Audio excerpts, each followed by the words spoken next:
Welcome to the first in a series of online interviews with Richard Harvey, psychospiritual psychotherapist and spiritual teacher, to discuss the Silent Thunder online discourses. My name is Rob Meager. I'm an interfaith minister.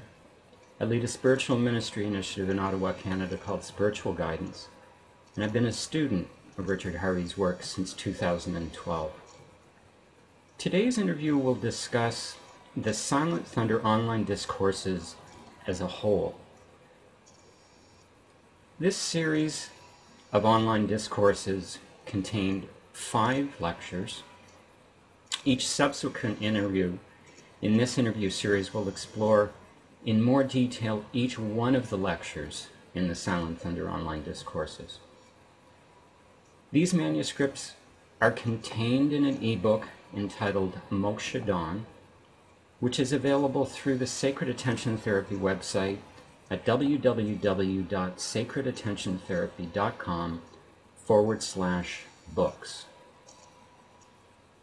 Moksha Dawn is one of a trilogy of 3 ebooks, each containing 14 lectures, totaling 42 lectures.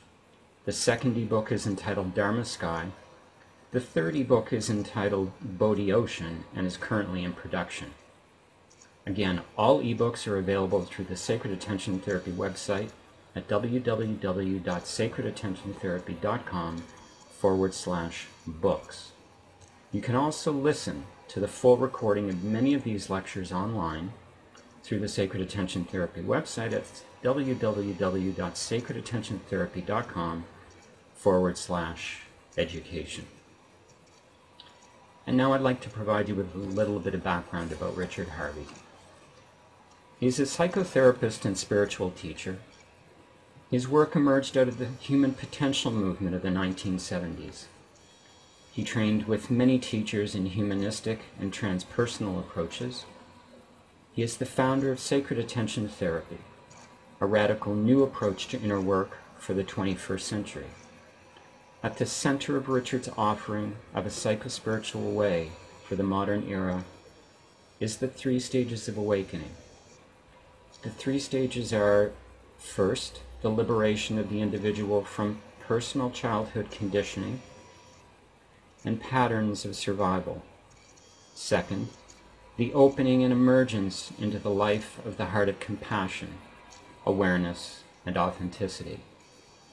And finally, the sacred spiritual preparation for a genuine spiritual practice of awareness or devotion in realizing the true self within the divine source of being, and the Mahanaman, or disintegration into the heart of reality itself. Richard is the author of Your Essential Self and The Flight of Consciousness, among the many other publications. He works with people all around the world, and his forthcoming book is entitled Your Sacred Calling. It's now my pleasure to welcome to the call Richard Harvey.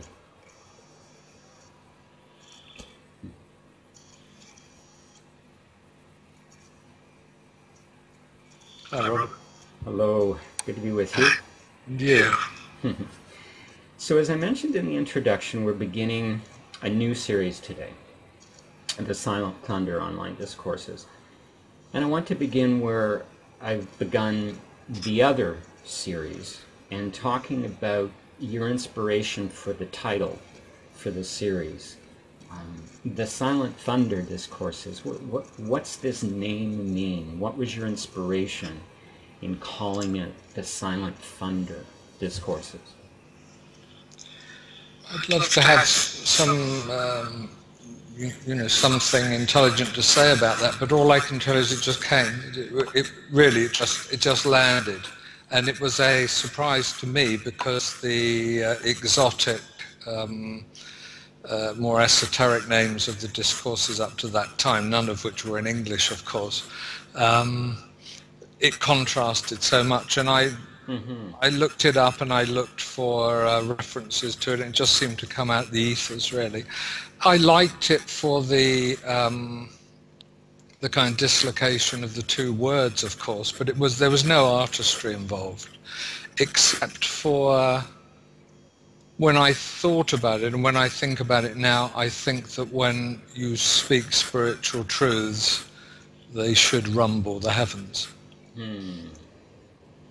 So that's about it.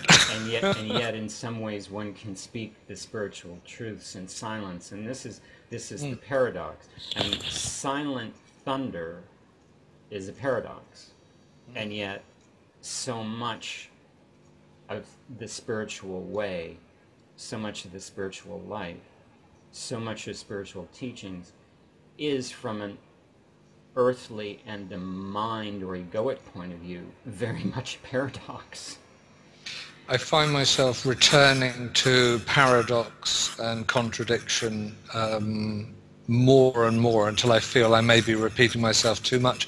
It was actually in the 80s, sometimes listening to a lecture by a Zen Roshi, and he spoke about paradox, and he was I was too young to understand, to be honest, what it really meant, but I do remember him explaining that what appeared to be paradox in the human realm was in the spiritual realm nothing of the sort, and that really stayed with me. Perhaps this happens to us all when we're young. We get hold of something, we don't quite get it. And I didn't quite get it, and over many years it has filled out, and now I'm able to talk fairly detailedly about this border. And this border is placed between the relative and the absolute, or the human, the spiritual, the divine. It's a line, really, where you look one way and there's duality, and you look another way and there's merely the source. It's unity. And this is the place of paradox. You know, if you look one way, these things vie for place, there's contradiction, things don't make sense. If you look the other way, it all merges. Mm-hmm. That's when you know that you're on the board. Now, I'm inspired then to ask, in the context of your 3 stages model of human awakening, which we referenced in the introduction, this borderline, where in effect the paradox would resolve itself or dissolve itself, based on my study of your work, based on working with your work, I'm making an assumption that that borderline would actually be between the 2nd and the 3rd stages. Not so much between the 1st and the 2nd. I mean, the first is merely, certainly not to minimize it because it's no small feat, but the 1st stage is merely shedding yourself of the ego and moving into the 2nd stage, of authenticity, of living from the heart. But it's really when one goes from the 2nd to the 3rd that you're moving into that true spiritual life, working from the heart. So is that borderline of the paradox dissolving between the 2nd and the 3rd stages? Well, I think you're right, but at the same time, I think there can be echoes or occurrences that come before it. It rather reminds me of, I forget which discourse it was, we've covered it already, the ones that are called Honouring the Gate. Yes. And as we discussed Honouring the Gate, and as I delivered those 2-part talk called Honouring the Gate, and we had seminar time after the talks and so on, I think what became apparent from the talks and from the discussions was that there is a gate, and you can think about the gate, the perhaps spectacular or perhaps not, but either way it is enormous in your life. It's a huge event. But then there can also be these other manifestations of the gate which may happen from time to time. You see through the veils. And I think this is rather like that. I think that the moment of contradiction and paradox where you seem to be looking 2 ways, and it looks very different, and you either become very confused, or perhaps you go to your teacher and you say, look, what's this, or something, or maybe you penetrate into the spiritual divine realm momentarily. means that it's available to us at any time. We are, after all, divine beings, so why wouldn't it be? But in terms of a formal movement through the stages, certainly from second to third, in a very concrete way, in a sense, a sort of one-way ticket way. But I think also from the first to the second stage of awakening, and that's because in the first stage of awakening, I like to speak of quite simply as the world of three. Everything's three. There's always a subject and an object and some kind of influence or action on that object. Mm-hmm. This is just normal life. We take it for granted. Mm-hmm. So even when we learn grammar, it's three. Something does something to something. And so everything's predicated on this idea. The movement, though, from the first stage of awakening to the second is into the realms of the heart. And at that point, there's only two, because the doer dissolves. The doer simply dissolves in that contradiction, or paradox.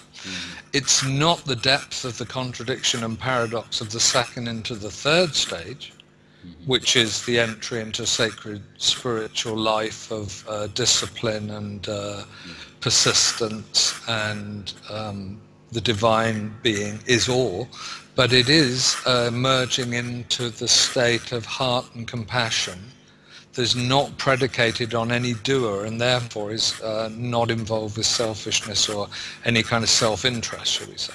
Compassion is bigger than both of us. Therefore, there's only the yielding love towards, and that's it.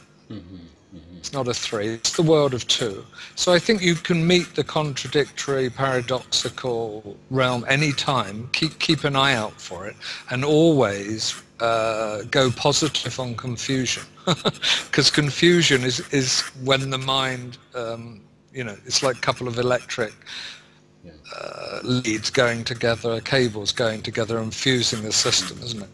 And although we don't want to do that in our house or anywhere else, we do want to do it in our mind, because mind, of course, equates with ego. Right. You could equate then the idea of confusion as actually being a window or a sign that you're starting to see the truth. Absolutely, yeah, but because it's hard to convince people of it sometimes, even if you want to try, but yeah, of course, yeah. Now, the three lectures themselves, the three seminar titles in this series, The Crucible of Awakening, Awakening the Heart Nature, and then the Philosopho, hopefully I'm pronouncing it correctly, which is actually a term that you coined. I might ask you to speak specifically to this term, the Philosopho, but where did these titles come from? Including The Crucible of Awakening and Awakening the Heart Nature. I don't think it was any different than the inspiration of the Silent Thunder title, really. It was, these were, as I recall, very easy. They just rolled. They just appeared, really. And the Philosopho, which is my original term for the passionate call, response to the call of the divine, is to make a point, and the point really is that if we don't have a word for it and we can't conceive of it, then arguably it can atrophy. There can be a process of entropy then, whereby the sacred spiritual truths are eroded to such a degree that in several more decades they may be as extinct as certain species of animal life are. So I think we need words for it. I think we need talking about it. I think we need understanding that the words and the talking are not enough, but we need more words to explain things which are not commonly accepted or understood or recognized. And I think the idea that the divine is in a place of calling towards us persistently may occur in somebody's life, in a crisis, the usual thing, or when you get really close to the wall and, an accident or an operation, people have extraordinary experiences. But, of course, why should we wait? The Philosopho, or the call of the divine, or God, is present constantly. So surprisingly, we don't have a term for it. We've got the DSM-5, which the therapists amongst us may know is this big, and it will describe every way in which a human being may be ill. That's how interested we are in that. But we don't have a single word for the call of God to a human being. So, you know, so there's one. Yeah, certainly no standardized word. No. That's, you know, well recognized. There might be a word in various faith or spiritual traditions that they might use to describe it. It struck me these three lectures very much speak to the transition or the transformation into the second stage of awakening. Whereas previous lectures tended to flow out of, at least again in my exposure to your work, tended to flow out of the teachings in the first stage. I found that this series, whether intended or not, focused on that transformational period where one crosses the chasm, if I can use that word, from the first stage to the second stage. Am I seeing that accurately? Was that intentional? When you look back on it now, is that how you would see it as well? I agree with you. I think it was that. Just to reiterate, because we've been here before, I haven't sat down and thought, what will these be about? But I think that what flowed in from those titles was centering around second stage awakening. I think it came, I recall that a lot of people around the seminars and people I'm working with would be saying to me, you know, am I in the second stage? Or, you know, does this mean the second stage and all this? I said, well, you know, read it, you know, what have I said before? And then there was a way in which these lectures are about saying something more clear and specific. And the extraordinary thing is that most of those people still said the same thing afterwards, even if they'd heard or read the lectures. And which is to some degree is frustrating, but in another way is perhaps as much as to say, what you don't know, you don't know. You don't know what you don't know. When you haven't been there, you haven't been there. So it's something that, in a similar way, it's good to speak about the third stage and then have a sense of aspiring or a sense of the truth of something I'm not, haven't attained yet. It rather reminds me of the Tao Te Ching, where, you know, I've read the Tao Te Ching forever without understanding really a single word, and I defy most people to understand a single word. And then one day I was on the terrace down here, and it just opened up. It didn't open up as a line, it opened up as an entire book. It was as if it was revealed. It was like a light suddenly. I have this tiny little version. It was as if this light just surrounded it, and I thought that was deserved, because I'd read it for so long without having a clue of what it meant, and just thought that it was somehow deliciously true. But I really didn't have a clue, and then it opened up. So it's good to talk about the second stage and entice people, and perhaps affirm the reality of compassion.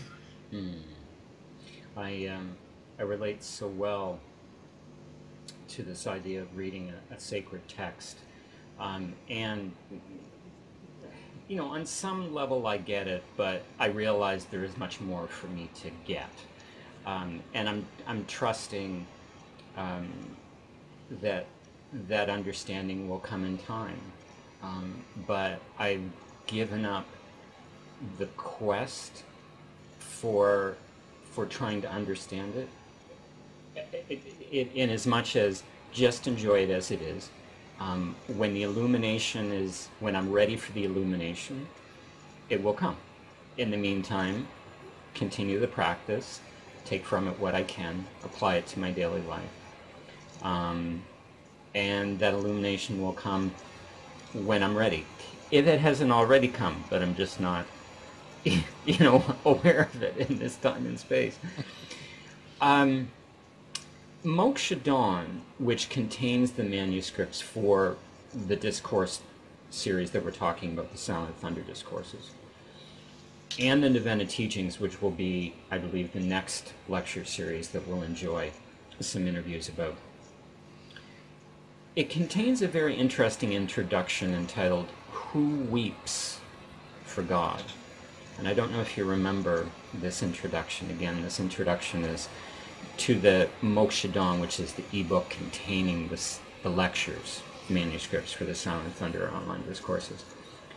And there's an interesting quote from a person that I'm going to ask you to correct me, okay, if I do not pronounce the person correctly.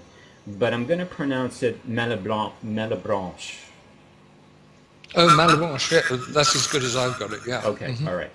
And the quote is very near the very beginning of this introduction, Who Weeps for God? And Malebranche says, quote, "Men neglect self-knowledge completely, and even among those who busy themselves with this knowledge, there are very few who dedicate themselves to it, and still fewer who successfully dedicate themselves to it."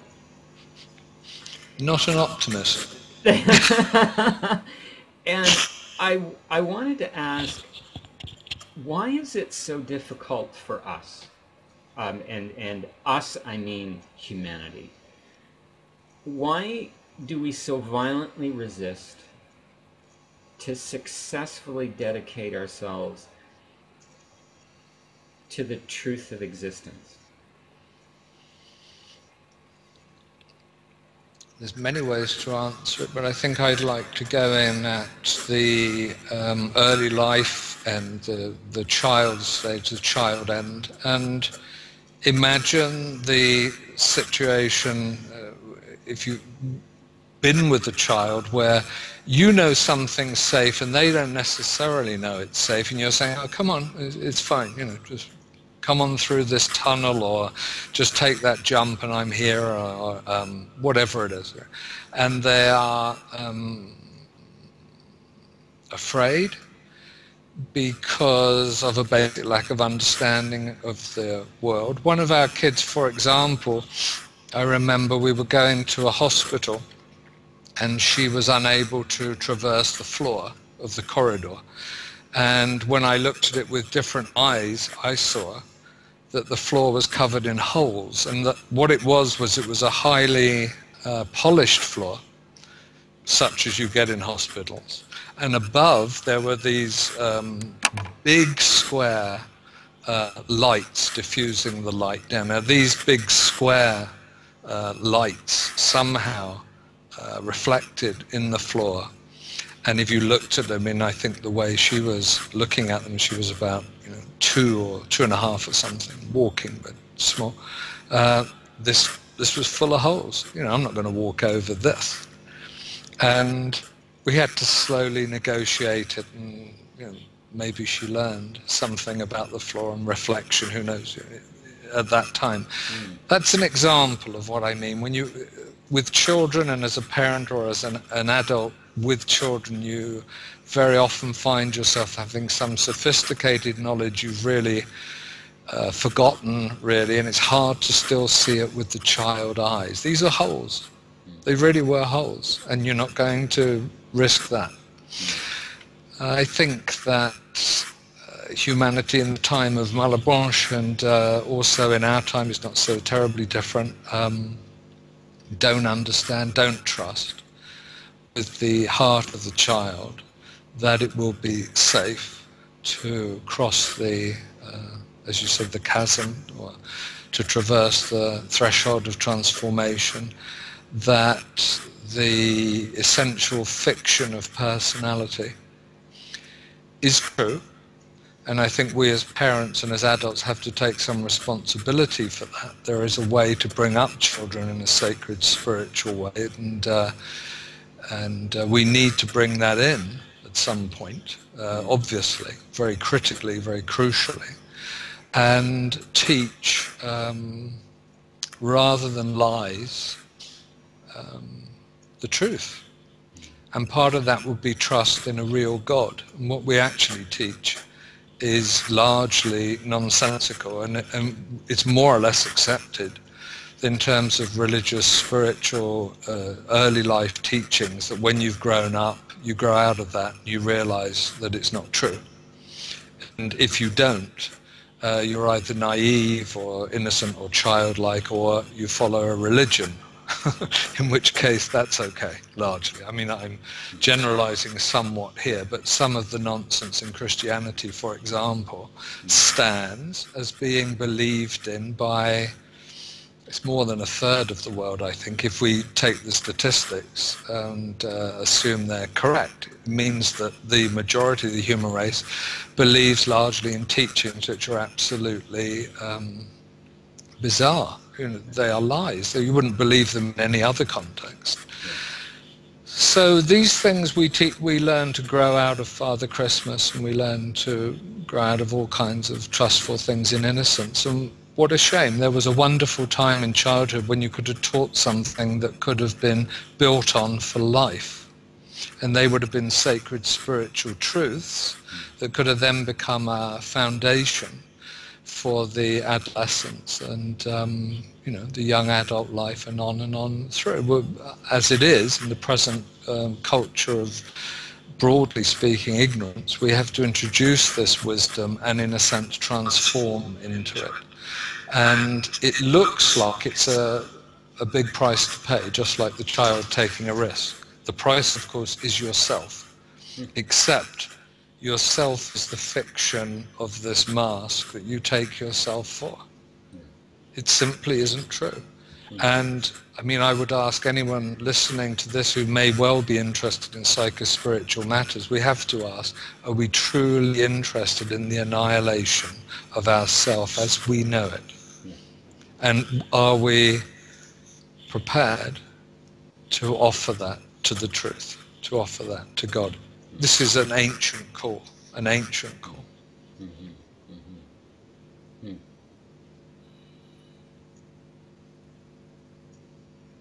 There is, again, speaking of this introduction in Dharma Sky, or in Mokshadan, excuse me, the book containing the manuscripts for the Silent Thunder Online Discourses. In this introduction, you speak of fetishizing our spiritual practice. And I'll just read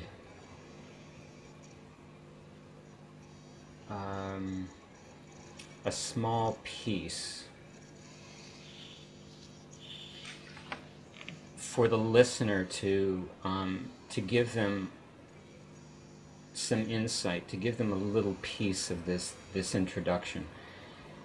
You share that meditation, spiritual method, practice, belief, cultism, religion, Sangha, Dharma, Karma, Bhakti, Shakti, Ghana, Hatha Yoga, non-dualism, like those old IT manuals, are all ways and means, maps of the road, really just spiritual technology.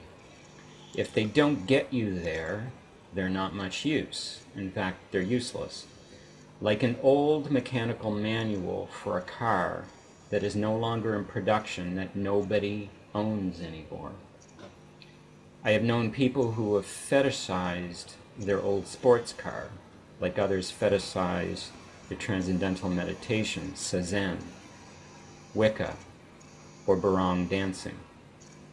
Your spiritual practice, your spiritual life, should not be a preference, a fetish, an anachronistic attachment to a romanticized cult figure, or a fixation on some beliefs, merely a spiritual expression of your ego. Your spiritual sacred practice should be teeming with life, vibrancy, health, energetic and enthusiastic, living and breathing. there are, like all things, ways to get there and ways to foul up, procrastinate, stall, and backslide. I could read more, but I'll stop there. I think the listener gets your point. My question is how did we come to fetishize our spiritual practice, and how can we change it to return our practice in honor of the sacred?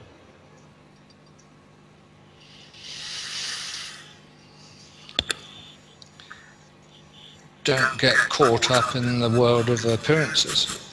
Remember that the mala, or the sacred book, or the discipline, or the appearance, all of these are ways and means. All of these are involved in the world of appearances. This goes very far.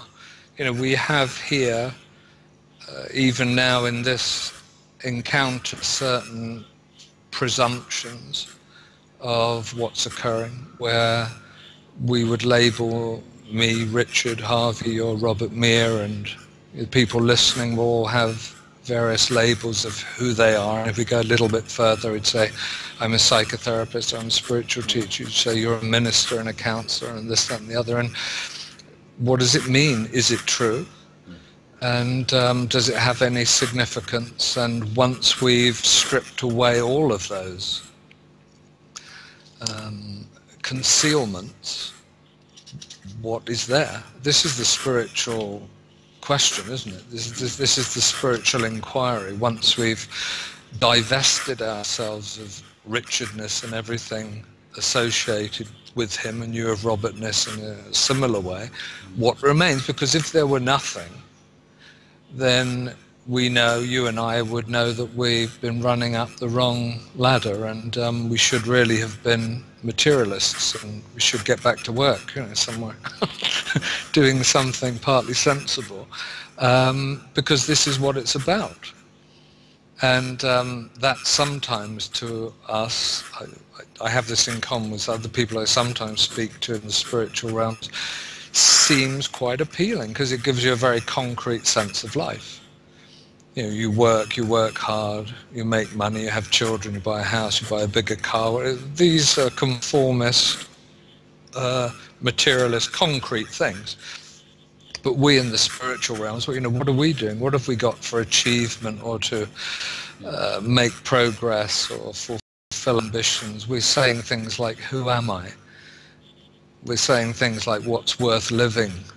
What's living about? What's life about? What is really of value? What do we honor? What do we revere in all of this? And we know that we have this absolute conviction that this not only underpins everything else, but it washes everything else out of the ocean. There's nothing else there. This is what's important. This is the most important thing. The most important thing is the very source of life, arriving at it, knowing it, understanding it, not rationally, not intellectually, but with our whole being, and then responding to it in some way, in the way that's asked of us, that doesn't include our preference or our opinion or our personality or any of these things, because they're just smoke and mirrors. So that's what all that's about, really. So to return our practice in honor of the sacred, how does one move it in that direction? Be aware of any of the attachments, any of the things you're attached to. I remember a Buddhist teacher standing in a talking saying, I am not a Buddhist, and then expounding that sentiment returns him to the discipline of Buddhism, which was his given way. A Buddhist must not be a Buddhist. A Taoist, not a Taoist. A Christian, not a Christian. So you must go further than any of these things. You must be aware of your fetishizing of things whereby you find some outward appearance or thing in some way representative or symbolic, important in itself rather than what it's symbolic of. We should remember everything is symbolic. Not just the objects in dreams, but the object in this waking dream that we're convinced of. Everything is symbolic. Therefore, we respond to it sacredly, respond to it with reverence and honor and respect and all of this. But in and of itself, it's of no particular importance. It's just transiently here. And then finally, you must apply it to yourself. There is nothing here in this appearance, which is just passing through, which is in and of itself of any significance. The essence of me, the core of me and the core of you and so on, which is exactly the same, and of everyone listening, of everyone not listening, of everyone who will be and has been, now that's another matter.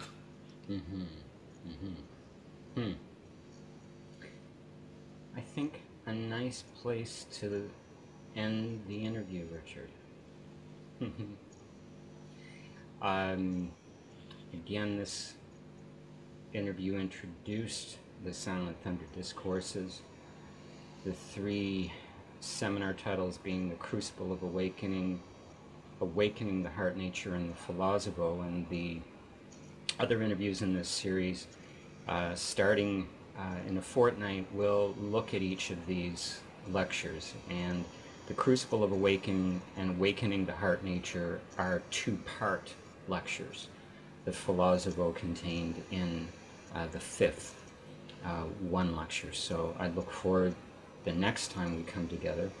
I believe we'll be diving into The Crucible of Awakening. Thank you.